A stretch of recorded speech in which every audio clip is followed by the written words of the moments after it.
പേളി മാണിയുടെ personal branding എങ്ങനെയാണ് ഇന്റർനെറ്റിൽ നിലനിർത്തിക്കൊണ്ട് പോകുന്നതെന്നും ഇപ്പോൾ റീസെന്റ് ചെറുതായിട്ട് കയ്യിൽ നിന്ന് പോയില്ലേ, അതുപോലെ കോൺട്രവേഴ്സീസ് ഒക്കെ ഉണ്ടാകുന്ന സമയത്ത് പേളി എങ്ങനെയാണ് അത് തിരിച്ചു പിടിക്കുന്നത് എന്നുള്ളതുമാണ് ഈ വീഡിയോ കൂടെ ഞാൻ പറയാൻ പോകുന്നത്.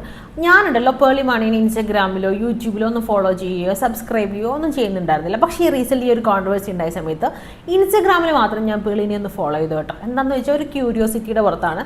ദെൻ ഞാൻ അൺഫോളോ ചെയ്തു. ആ ക്യൂരിയോസിറ്റി കഴിഞ്ഞപ്പോൾ എന്തിനാണെന്നുള്ളത് ഞാൻ ഈ വീഡിയോയിൽ ഉൾപ്പെടുത്തുന്നതാണ്.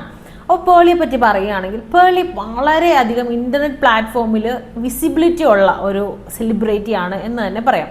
പേളിക്ക് കൃത്യമായിട്ടുള്ള ഇൻ ഹൗസ് PR ടീമുണ്ട്. പേളി മാണി പ്രൊഡക്ഷൻസ് തന്നെ പേളിക്ക് സ്വന്തമായിട്ടുണ്ട്.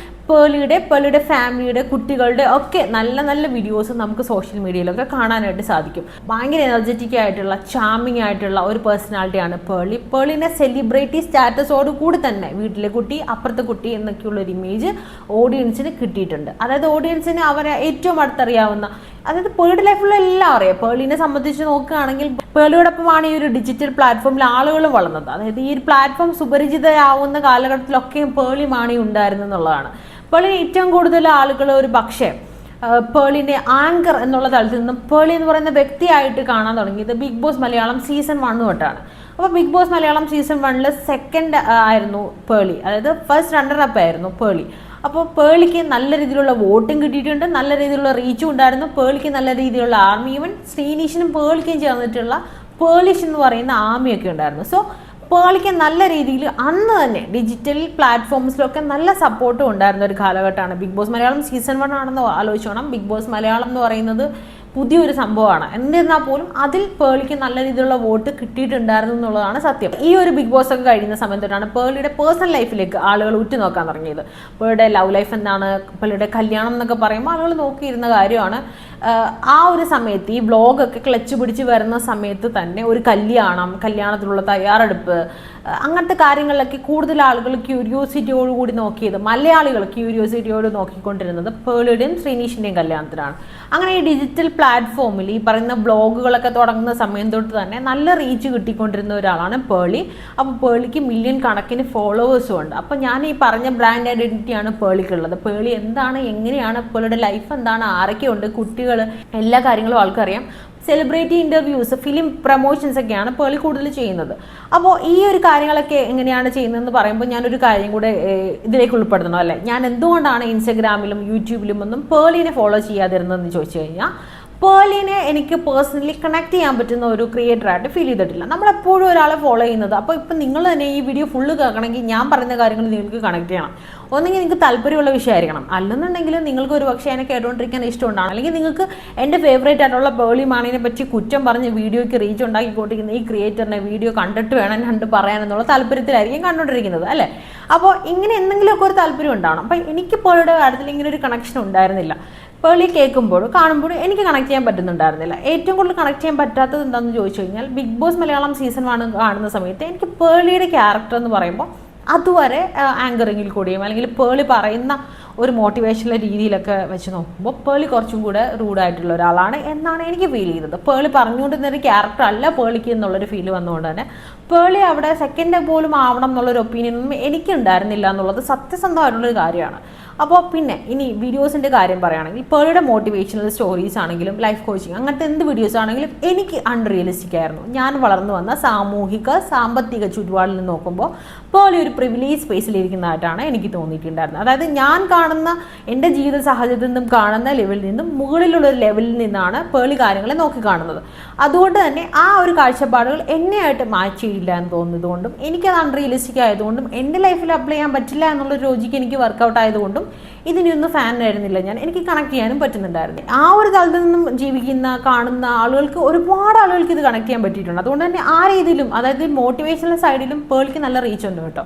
ഈ പറയുന്ന ബ്ലോഗ്സിനൊക്കെ നല്ല രീതിയിലുള്ള റീച്ചും കാര്യങ്ങളൊക്കെ കിട്ടി. പേളി മാണി പ്രൊഡക്ഷൻസിന് ശേഷം പേളി ഇതുപോലെ സെലിബ്രിറ്റീസ് ഇൻ്റർവ്യൂസ് ഒക്കെ എടുക്കുന്ന സമയത്ത് നിങ്ങൾ നോട്ട് ചെയ്തിട്ടുണ്ടോ എന്ന് ഞാൻ ചോദിക്കുകയാണ്. അതായത് പേളിയുടെ എല്ലാ ഇൻ്റർവ്യൂസും എടുത്ത് നോക്കുമ്പോൾ പേളിയും അവിടെ ഒരു സെലിബ്രിറ്റി തന്നെയാണ്. നമ്മളെപ്പോഴാണ് ഒരു ഇൻ്റർവ്യൂ ഒക്കെ കാണുന്നത്, നമ്മളൊരു സെലിബ്രിറ്റീനെ നമുക്ക് ഇഷ്ടമുള്ള, കേൾക്കാൻ താല്പര്യമുള്ള, അല്ലെങ്കിൽ ഇവരെന്താണ് പറയാൻ പോണത് എന്നൊക്കെ അറിയാൻ ക്യൂരിയോസിറ്റിയുള്ള ഏതെങ്കിലും ഒരു സെലിബ്രിറ്റിയുടെ ഇൻ്റർവ്യൂ വരികയാണെന്നുണ്ടെങ്കിൽ നമ്മൾ ആ ഒരു ചാനലിൽ പോകും. എന്നിട്ട് ആ ഒരു ഇൻ്റർവ്യൂ കാണും. ബോറാണ് അല്ലെങ്കിൽ എന്തെങ്കിലും കൊളാണെന്നുണ്ടെങ്കിൽ നമ്മൾ പകുതിക്ക് ഡ്രോപ്പ് ചെയ്യും. അല്ലെന്നുണ്ടെങ്കിൽ ഫുൾ ഇൻ്റർവ്യൂ ആണ്. അവിടെ ആ ഒരു ആങ്കറിന് നല്ല രീതിയിലുള്ള ക്വസ്റ്റ്യൻ ചോദിക്കാൻ പറ്റി, ആ ഒരു ഇൻ്റർവ്യൂവിനെ കൊണ്ടുപോകാൻ പറ്റിയെന്നുണ്ടെങ്കിൽ നമ്മൾ ആ ഒരു ആങ്കറിനെ ചെറുതായിട്ട് നോട്ട് ചെയ്യും, പിന്നെ നമ്മൾ പോരും. പിന്നീട് എപ്പോഴെങ്കിലും നമുക്ക് ഇഷ്ടമുള്ള ആരെങ്കിലും ആ ഒരു ആങ്കർ ഇൻ്റർവ്യൂ ചെയ്യുകയാണെങ്കിൽ നമ്മൾ കാണും. അങ്ങനെയാണ് ഒരു സാധാരണ ഒരു പ്രോസസ്സ് നടക്കുന്നത്. പക്ഷെ പേർളി മാണിയുടെ കാര്യത്തിലേക്ക് ശ്രദ്ധിക്കുകയാണെങ്കിൽ അവിടെ എത്രത്തോളം ആ ഒരു സെലിബ്രിറ്റിക്ക് ഇമ്പോർട്ടൻസ് ഉണ്ടോ അത്രത്തോളം പേർളി മാണിക്ക് ഉണ്ടെന്നുള്ളത് നമ്മൾ ശ്രദ്ധിച്ചിട്ടുണ്ടോ? സെലിബ്രിറ്റി എങ്ങനെ നന്നായിട്ട് മേക്കപ്പ് ഒക്കെ ചെയ്ത് ഒരുങ്ങി വരുന്നോ അതുപോലെ തന്നെയാണ് പേർളി മാണിയും ഒരുങ്ങി വരുന്നത്, അല്ലേ? പേർളിയും അവിടെ ഒരു സെലിബ്രിറ്റി ഇരിക്കുന്ന പോലെ തന്നെയാണ് ഇരുന്നിട്ടുണ്ടാവുക. ഒരു ആങ്കർ എന്നുള്ള ഒരു ഫീലൊന്നും നമുക്ക് കിട്ടുന്നതിനപ്പുറം രണ്ട് സെലിബ്രിറ്റികൾ ഇരുന്ന് സംസാരിക്കുന്ന ഒരു ഫീലാണ് പേർളിയുടെ ഒരു ഈ പറയുന്ന ഇൻ്റർവ്യൂസിൽ കൂടെയൊക്കെ പേർളി കൊടുക്കുന്നത്. അതുപോലെ തന്നെ ഈ ഒരു സെലിബ്രിറ്റീസൊക്കെ അവരുടെ പേഴ്സണൽ വിഷയങ്ങളൊക്കെ സംസാരിക്കുമ്പോൾ പേളിയുടെ വിഷയങ്ങൾ സംസാരിക്കാറുണ്ട്, ഹസ്ബൻഡിനെ പറ്റി ഫാമിലിയെ പറ്റിയൊക്കെ. അതിൽ ഒരുപാട് വിമർശനങ്ങളും പേളിക്ക് വരാറുണ്ട്. എന്നിരുന്നാൽ പോലും ആ ഒരു ഇൻ്റർവ്യൂവിൽ പേളിയുടേതായ കോൺട്രിബ്യൂഷൻ കൂടെ കൊണ്ടാണ് പേളി ആ ഒരു ഇൻ്റർവ്യൂവിനെ എൻഹാൻസ് ചെയ്യുന്നത്. അതിൻ്റെ കട്ട്സും അതിൻ്റെ ഷോർട്സും ഒക്കെ വെച്ചിട്ടാണ് കൂടുതൽ റീച്ച് കിട്ടാറുള്ളത്. പേളി ചോദിച്ചിട്ടുള്ള എന്തെങ്കിലും ഒരു ചോദ്യത്തിൻ്റെ പുറത്തോ എന്തെങ്കിലും ഒരു ഗെയിംസിൻ്റെ പുറത്തോ അല്ലെങ്കിൽ സംസാരിച്ച വിഷയത്തിനെ പറ്റിയൊക്കെയാണ് ആ ഇൻ്റർവ്യൂ വൈറലാവുന്നത്. അല്ലാതെ ആ ഒരു സെലിബ്രിറ്റി ഷെയർ ചെയ്ത എന്തെങ്കിലും ഒരു പെർട്ടിക്കുലർ വിഷയം കൊണ്ടൊന്നുമല്ല. അപ്പോൾ ആ ഇൻ്റർവ്യൂവിൻ്റെ നെടുന്തൂണായിട്ട് നിന്നിട്ട് പേളിയുടെ ഐഡൻറ്റിറ്റിയോടു കൂടിയാണ് പേളി ആ പറയുന്ന ഇൻ്റർവ്യൂസൊക്കെ സെല് ചെയ്തുകൊണ്ടിരിക്കുന്നത്. അപ്പം എന്താണ് ഗുണം എന്ന് വെച്ച് കഴിഞ്ഞാൽ വീണ്ടും ആ ഇൻ്റർവ്യൂ കാണാൻ ആളുകൾ ചെല്ലും പേളിക്ക് വേണ്ടിയിട്ട്. ആ സീറ്റിൽ ആരിരുന്നാലും ആളുകൾ ആ ഇൻ്റർവ്യൂ കാണുന്നതാണ്. നേരത്തെ പറഞ്ഞ സിനാരിയോയിൽ നമുക്ക് ഇഷ്ടപ്പെടുന്ന ഒരു സെലിബ്രിറ്റി വന്നാൽ ഈ ആങ്കർ ഇൻ്റർവ്യൂ ചെയ്താൽ നമുക്ക് കാണാനുള്ള താല്പര്യം തോന്നുന്നുള്ളതല്ലാതെ പേളിയുടെ കാര്യത്തിൽ പേളി അവിടെ ഉണ്ടാവും. അപ്പോൾ പേളിയെ കേൾക്കാൻ വേണ്ടി ആളുകൾ വരും. ഓപ്പോസിറ്റ് ഇരിക്കുന്ന ആളുകൾ എന്തായാലും കേൾക്കും എന്നുള്ളൊരവസ്ഥയിലേക്ക് പേളിക്ക് ഒരു നല്ല രീതിയിൽ ഈ ഒരു ഇൻ്റർവ്യൂവിനെ ഗ്രോ ചെയ്ത് കൊണ്ടുവരാൻ പറ്റിയിട്ടുണ്ട്. അതൊരു നല്ല ടെക്നിക്കാണ് കേട്ടോ. അതായത് ബ്രാൻഡ് ഐഡൻറ്റിറ്റി കൃത്യമായിട്ട് പേളി എല്ലായിടത്തും വിസിബിൾ ആക്കിയിട്ടുണ്ട്. അതുമാത്രമല്ല ആ ഇൻ്റർവ്യൂ ഒരു സ്റ്റാൻഡേർഡ് രീതിയിൽ തന്നെ ഈവൻ ചളി ചോദ്യങ്ങൾ ചോദിച്ചാലും അതിനൊരു സ്റ്റാൻഡേർഡ് പേളി സെറ്റ് ചെയ്തിട്ടുണ്ട്. ഒരു പ്രീമിയം ഷോ ആയിട്ട് തന്നെയാണ് പേളി ആ ഷോനെ ഇങ്ങനെ മുന്നിലേക്ക് കൊണ്ടുപോകുന്നത്. അതുപോലെ തന്നെ നോക്കുകയാണെങ്കിൽ ആളുകൾ പേളിയെ കാണുന്ന മറ്റൊരു പെർസ്പെക്റ്റീവിനെ പറ്റിയാണ് കേട്ടോ. വളരെ പോസിറ്റീവായിട്ട് ജീവിതത്തിലുള്ള ചില കാര്യങ്ങളൊക്കെ ചോദിച്ച് മനസ്സിലാക്കാനും ഇൻസ്പിറേഷണലായിട്ട് നോക്കിക്കാണാനും ഒക്കെ ആഗ്രഹിക്കുന്ന ആളാണ് പേളി. ഈവൻ ദ പേളിക്ക് കിട്ടിയിട്ടുള്ള എക്സ്പീരിയൻസോ അല്ലെങ്കിൽ എക്സ്പോഷറോ ഈ പറയുന്ന ഓഡിയൻസിനോ ഉണ്ടാവണമെന്നൊന്നുമില്ല. പക്ഷെ ആളുകൾക്ക് കൂടുതൽ കണക്ട് ചെയ്യാൻ പറ്റുമെന്നുള്ളത് പേളിയുടെ സക്സസ് പോയിൻ്റാണ്. അതുകൊണ്ട് തന്നെ പേളിയുടെ വ്ളോഗ്സിലേക്ക് വരികയാണ്. അപ്പോൾ പേളിയുടെ വ്ളോഗ്സിലേക്ക് വരുമ്പോൾ പേളിയുടെ ഹസ്ബൻഡിൻ്റെ വീട്ടിലേക്കുള്ള ഒരു ട്രാവൽ എന്നൊക്കെ പറയുന്ന വ്ളോഗിൻ്റെ കാര്യം എടുത്ത് നോക്കുമ്പോൾ ഓഡിയൻസ് അവിടെ അത് പേളിയുടെ വലിയൊരു പ്രവൃത്തിയായിട്ടാണ് കൺസിഡർ ചെയ്യാറുള്ളത്. കമൻറ്റ് ബോക്സ് പലപ്പോഴും എനിക്ക് വായിക്കുമ്പോൾ കുറച്ച് ക്രിഞ്ചായിട്ടൊക്കെ ഫീൽ ചെയ്യാറുണ്ടെങ്കിലും അതിൽ പലപ്പോഴും ആളുകൾ ഡിസ്കസ് ചെയ്യുന്നത് ഇത്രയും ഇങ്ങനത്തെ സെലിബ്രിറ്റി സ്റ്റാറ്റസ് ഉള്ള ഇത്രയും സെറ്റപ്പിൽ ജീവിച്ചു പോകുന്ന പേളി മാണി ആ ഒരു നാട്ടിൻപുറത്ത് പോയിട്ട് ഒരു വീട്ടിൽ ജീവിക്കുന്നു എന്നൊക്കെ പറയുമ്പോൾ കുറേ ഓഡിയൻസിന് അത് ഭയങ്കര വലിയ കാര്യമാണ്. അതെന്ന് വെച്ച് കഴിഞ്ഞാൽ അതവരൊരു വലിയ ഉദാര മനസ്കഥ പോലെ കാണുന്ന ഓഡിയൻസ് ഇവിടെയുണ്ട്, ഈ കാലഘട്ടത്തിലും ഉണ്ട് എന്നുള്ളതാണ്. അത് പേളിയുടെ ഹസ്ബൻഡിൻ്റെ വീടാണ്. അതിൽ ഈ പറഞ്ഞ വലിപ്പച്ചെറുപ്പം ഒന്നും മിക്സ് ചെയ്യേണ്ട ആവശ്യമില്ലെങ്കിൽ പോലും ആളുകൾ അങ്ങനെ നോക്കി കാണുന്ന ഒരവസ്ഥയിലേക്ക് പോയിട്ടുണ്ട്. അതായത് ഞാൻ നേരത്തെ പറഞ്ഞ പോയിന്റ് അതാണ്, പേളിനെ ഒരു സെലിബ്രിറ്റി ആയ വീട്ടിലെ കുട്ടിയായിട്ടാണ് ആളുകൾ കൺസിഡർ ചെയ്യുന്നത്. അതുകൊണ്ട് തന്നെ പേളി ചെയ്യുന്ന കാര്യങ്ങളൊക്കെ ഭയങ്കര വലുതായിട്ട് ലേറ്റസ്റ്റ് തന്നെ മറ്റൊരു ഇൻഫ്ലുവൻസർ അവരുടെ ഹസ്ബൻഡായിട്ടുള്ള കാര്യങ്ങളൊക്കെ ആളുകൾ ഡിസ്കസ് ചെയ്യുമ്പോൾ കമൻറ്റ് ബോക്സിൽ സംസാരിക്കുന്നത് നിങ്ങൾ പേളിയെ കണ്ടുപിടിക്കൂ, പേളി അവിടെ പോകുന്നു, പേളി അവരെ സംസാരിക്കുന്നു, അവരുടെ കൂടി ഇരിക്കുന്നു, അങ്ങനെയാണ്. അതായത് ഭയങ്കര ഗ്ലോറിഫൈ ചെയ്ത് എന്തോ പവിത്രമായ ഒരു സംഭവം പോലെയാണ് ആളുകൾ ഇതിനെ ഉൾക്കൊണ്ടിരിക്കുന്നത്. കാരണം പേളിനെ അവർ നോക്കിക്കാണുന്ന രീതി അങ്ങനെ ആയതുകൊണ്ടായിരിക്കും. ഇനി ഇങ്ങനെ പോകുന്ന സാഹചര്യങ്ങൾ എപ്പോഴെങ്കിലും പേളിക്ക് നേരെ ക്രിറ്റിസിസം ഉണ്ടാകുന്ന സാഹചര്യത്തിൽ പേളിയുടെ കമൻറ്റ് ബോക്സ് ഒക്കെ എടുത്ത് നോക്കിക്കഴിഞ്ഞാൽ വളരെ പോസിറ്റീവാണ്. അങ്ങനെ നമുക്ക് നെഗറ്റീവ് കമൻറ്റ്സ് ഒന്നും കണ്ടുപിടിക്കാൻ പറ്റില്ല. ഞാൻ അങ്ങനെ എടുത്ത് നോക്കിയ ഒരാളും അല്ലായിരുന്നു കേട്ടോ. എനിക്ക് തോന്നുന്ന ഒരു വർഷം മുൻപാണെന്ന് തോന്നുന്നു ഈ ഒരു പാൻ ഇന്ത്യൻ തലത്തിലുള്ള കുറേ ആങ്കേഴ്സിൻ്റെ ഒരു മീറ്റപ്പോൾ സംസാരത്തിനിടയിൽ പേളിയോട് മറ്റൊരു ആങ്കർ ചോദിക്കുന്നുണ്ടായിരുന്നു പേളി എങ്ങനെയാണ് നെഗറ്റീവ് കമൻറ്റ്സിനെ ഹാൻഡിൽ ചെയ്യുന്നത്. അപ്പോൾ പേളി പറഞ്ഞു എനിക്ക് നെഗറ്റീവ് കമൻറ്റ്സ് ഒന്നും വരാറില്ല എന്നുള്ളതായിരുന്നു. അപ്പോൾ ഓക്കെ പേളിക്ക് അപ്പോൾ അവരെല്ലാവരും ഷോക്ക്ഡ് ആവുമായിരുന്നു. ഇനി വന്നാൽ തന്നെ അതിനെ വളർച്ചയ്ക്ക് വേണ്ടിയിട്ട് ഞാൻ യൂസ് ചെയ്യുന്നൊക്കെ അത് ഭയങ്കര അൺറിയലിസ്റ്റിക് ആയിരുന്നു. അതിൻ്റെ കമൻറ്റ് ബോക്സ് എടുത്ത് നോക്കിക്കഴിഞ്ഞാൽ ഏറ്റവും കൂടുതൽ കമൻറ്റ്സ് വന്നിരുന്നത് പേളിക്ക് എതിരായിട്ടായിരുന്നു. അതായത് അവരുടെയൊക്കെ പൊതുവേ ആയിട്ടുള്ള ഒരു അഭിപ്രായം എന്ന് പറയുമ്പോൾ കൂടുതൽ ആളുകളും പേളിനെ ക്രിട്ടിസൈസ് ചെയ്ത് കമൻറ്റ് ഇട്ടപ്പോൾ അവരെയൊക്കെ ബ്ലോക്ക് ചെയ്തിരുന്നു എന്നുള്ളതാണ്. അപ്പം ഞാൻ നോട്ട് ചെയ്തിരുന്നു ഓക്കെ അതെന്താ ഇങ്ങനെ, അതായത് പേളിക്ക് ക്രിറ്റിസിസംസ് ഒന്നും എടുക്കാൻ താല്പര്യമില്ല, എൻ്റെ കമൻറ്റ് ബോക്സിനെ പോസിറ്റീവായിട്ട് വെക്കണം എന്നുള്ളൊരു താല്പര്യമാണ് പേളി കാണിച്ചത്. പൊതുവെ കമൻറ്റ്സിൽ ആരെങ്കിലും വന്നിട്ട് ഒരാളെ ക്രിട്ടിസൈസ് ചെയ്ത് അതിൻ്റെ കൂടെ അടുത്ത ആൾ വന്ന് ക്രിട്ടിസൈസ് ചെയ്ത് അവിടെ ഒരു വലിയ സംസാരമായിട്ട് അവിടെ നിന്ന് ഒരു മീറ്റിംഗ് കൂടണ്ട എന്നൊക്കെ വിചാരിച്ചിട്ടായിരിക്കാം പേളി അത് ഡിലീറ്റ് ചെയ്ത് കളയുന്നുണ്ടാവും. പക്ഷെ ബ്ലോക്ക് ചെയ്യുന്നത് ഭാവിയിലും ഇവർ അഭിപ്രായം രേഖപ്പെടുത്തിയേക്കാം എന്നുള്ളൊരു തോന്നലോ ഭയമൊക്കെ ഉള്ളതുകൊണ്ടായിരിക്കാം. എനിവേസ് അത് പേളി പറഞ്ഞത് മിസ്മാച്ച് ചെയ്തിരുന്നു, പേളിയുടെ ഒരു ക്യാരക്ടറിനോട് ചേർന്നിരുന്നില്ല. ഐ തിങ്ക് കുറച്ച് പേർ അതിൻ്റെ റിയാക്ട് ചെയ്തിരുന്നു. പേളി അതിനോട് റിയാക്ട് ചെയ്തത് വളരെ ഇമ്മച്വർ ആയിട്ടായിരുന്നു എന്നാണ് എനിക്ക് മനസ്സിലായത്. ദെൻ ഇപ്പോൾ ഈ ഒരു സമയത്തെ കാര്യം എടുത്ത് നോക്കുകയാണെങ്കിൽ പേളിക്ക് ഒരിക്കലും ഈ ഒരു നീറ്റ് പ്രൊട്ടസ്റ്റിന് നേരെ സംസാരിക്കണം എന്ന് താല്പര്യമുള്ള ഒരാളായിട്ട് എനിക്ക് ഫീൽ ചെയ്തിട്ടുണ്ടായിരുന്നില്ല. കാരണം പേളി പ്രിവിലേജ് ആയതുകൊണ്ടോ അങ്ങനെയൊന്നുമല്ല, പേളിക്ക് പല കാര്യങ്ങളും ശ്രദ്ധ ഫോക്കസ് ചെയ്തിരുന്നുകൊണ്ടും പേളിക്ക് ഈ ഒരു കാര്യത്തിൽ ന്യൂട്രലായിട്ട് നിൽക്കാൻ താല്പര്യം ഉണ്ടായിരുന്ന ഒരാളായിട്ടാണ് എന്നാണ് എനിക്ക് മനസ്സിലാക്കാൻ സാധിച്ചത്. പേളിക്ക് ഒരു പ്രഷർ ഉണ്ടായിരുന്നു, ചേച്ചി എന്താണ് ഇതിനെപ്പറ്റി അഭിപ്രായം പറയാത്തത്. ഒരു പക്ഷേ പ്രഷർ വന്നിട്ടുണ്ടാവുക പേളിക്ക് 2 കുട്ടികളുള്ളതുകൊണ്ടും ഭാവിയിൽ അവരുടെ വിദ്യാഭ്യാസമൊക്കെ പോകുമ്പോൾ ഈ സിസ്റ്റത്തിനെയൊക്കെ അവരുടെ അഫക്റ്റ് ചെയ്യില്ലേ എന്നൊക്കെയുള്ള ചോദ്യത്തിൻ്റെ പുറത്തൊക്കെ ആയിരിക്കാം. അപ്പോൾ പേളി ഇതിനെതിരെ റിയാക്ട് ചെയ്യുകയാണ്. അവിടെ ഈ പറഞ്ഞ പോലെ ഞാൻ മല്ലു അനലിസ് എന്ന് പറഞ്ഞ ചാനൽ കണ്ടപ്പോഴാണ് കാണുന്നത്, അതിൽ എവിടെയും നീറ്റ് പ്രൊട്ടസ്റ്റ് എന്നുള്ളൊരു വാക്ക് പേളി യൂസ് ചെയ്തില്ല എന്നുള്ളത് ശരിയാണ്. എക്സാക്ട്ലി കാര്യം എന്താണെന്നുള്ളത് പറഞ്ഞില്ല. പേളിക്ക് ഇത് ഒരു സമ്മർദ്ദപ്രകാരം പേളി ഒരു പോസ്റ്റ് ഇടുകയാണ്. അതിൽ എല്ലായിടത്തും പേളിയുടെ ഒരു പോസിറ്റിവിറ്റി അപ്രോച്ച് ഉള്ളതുപോലെ തന്നെ ഇതിലേക്കും ഒരു പോസിറ്റീവ് അപ്രോച്ച് കൊണ്ടുവന്നതിൻ്റെ ഭാഗമായിട്ട് എല്ലാവരും സേഫായിട്ട് വീട്ടിരിക്കണം എന്നുള്ളൊരു തരത്തിലേക്ക്, എന്താ പറയുക, നമ്മുടെ ജീവൻ അപായത്തിലാക്കുന്നതിനപ്പുറത്തേക്ക് എന്നുള്ളൊരു ഓപ്ഷനും കൂടെ പേളി പറഞ്ഞു. അത് തികച്ചും ഇൻഅപ്രോപ്രിയേറ്റ് ആയിരുന്നു ആ ഒരു സാഹചര്യത്തിൽ. കാരണം അവരുടെ ബേസിക് റൈറ്റിന് വേണ്ടിയിട്ടുള്ള ഒരു പ്രൊട്ടസ്റ്റ് നടക്കുന്ന സാഹചര്യത്തിൽ തീർത്തും നമുക്ക് പറയാൻ പറ്റത്തില്ലാത്തൊരു കാര്യമാണ് പേളി അവിടെ സംസാരിച്ചത്. അതിന് പുറത്തേക്ക് പേളിനെ ക്രിട്ടിസൈസ് ചെയ്തുകൊണ്ട് സിബി മലയിൽ സാറിൻ്റെ മകൻ വരികയാണ്. അപ്പോൾ ആ വ്യക്തി ഉന്നയിച്ചിട്ടുള്ള ഒരു ചില ക്രിറ്റിസിസം പേളി ഉദ്ദേശിക്കാത്ത രീതിയിലേക്ക് അതിനെ കൊണ്ടുപോയപ്പോൾ പേളി മാണി എന്ന് പറയുന്ന ഇത്രയും വർഷത്തെ മോട്ടിവേഷണൽ സ്പീച്ചൊക്കെ നടത്തുന്ന കാര്യങ്ങളെ ഒക്കെ മനസ്സിലാക്കി സംസാരിക്കുന്ന ഈ പേളിക്ക് അത് മെച്യൂരിറ്റി ഇല്ലാതെ പ്രതികരിക്കുന്ന ഒരവസ്ഥയിലേക്ക് പോയി. അപ്പോൾ പേളി അവരെ വിളിച്ചു, നിങ്ങളൊരു ഫെയിൽഡ് ഡയറക്ടർ ആണെന്നുള്ളത്. അതായത് എന്നെ വിമർശിക്കണമെന്നുണ്ടെങ്കിൽ നിങ്ങളൊരു സക്സസ്ഫുൾ ഡയറക്ടറോ സക്സസ്ഫുൾ ആക്ടറോ സക്സസ്ഫുൾ ഡോക്ടറോ സക്സസ്ഫുൾ എഞ്ചിനീയറൊക്കെ ആയെങ്കിലേ പറ്റുള്ളൂ എന്നുള്ളൊരു അരഗൻസ് അവിടെ ഭയങ്കര വിസിബിൾ ആയിരുന്നു. ആ അരഗൻസിനെ ആളുകൾ പെട്ടെന്ന് തന്നെ നോക്കി. ഓൾറെഡി ഈ പറഞ്ഞ ന്യൂട്രൽ സ്റ്റേറ്റ്മെൻറ്റ് അതും നോക്കി. സെക്കൻഡ് തിങ്, ഈ പറഞ്ഞ ഡയറക്ടറിനെ ചോദ്യം ചെയ്തിട്ടുള്ള രീതിയും നോക്കി.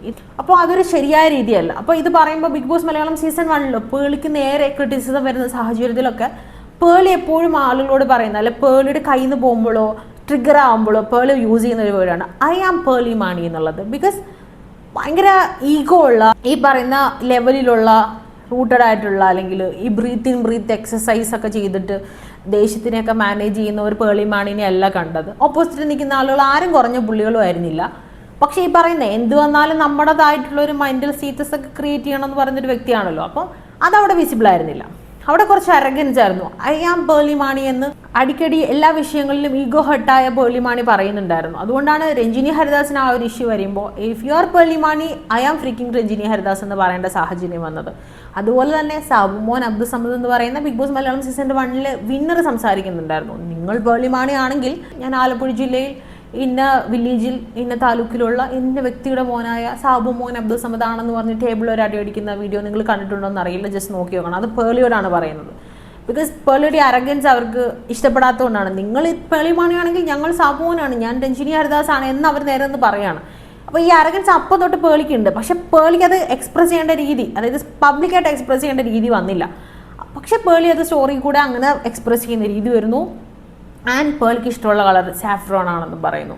നമുക്കിവിടെ സാഫ്രോണോ ഗ്രീനോ വൈറ്റോ റെഡോ ഒക്കെ ഇഷ്ടപ്പെടാം, അത് നമ്മുടെ റൈറ്റ് ആണ്. ഈ കളറൊന്നും ആർക്കും നമ്മൾ തീരെഴുതി കൊടുത്തിട്ടില്ല. പക്ഷെ ആ ഒരു കോണ്ടെക്സ്റ്റിൽ ആ ഒരു കളർ ഒരു പർട്ടിക്കുലർ പാർട്ടിനെ സപ്പോർട്ട് ചെയ്യുന്ന രീതിയിലുള്ളതായതുകൊണ്ടും ആ പ്രൊട്ടസ്റ്റ് നടക്കുന്ന ആ ഒരു കോണ്ടെക്സ്റ്റിൽ ഇതൊരു കുറച്ച് വിഷയമാകുന്നതുകൊണ്ടും ആളുകൾ ഇതിനെതിരെ പ്രതികരിച്ചു.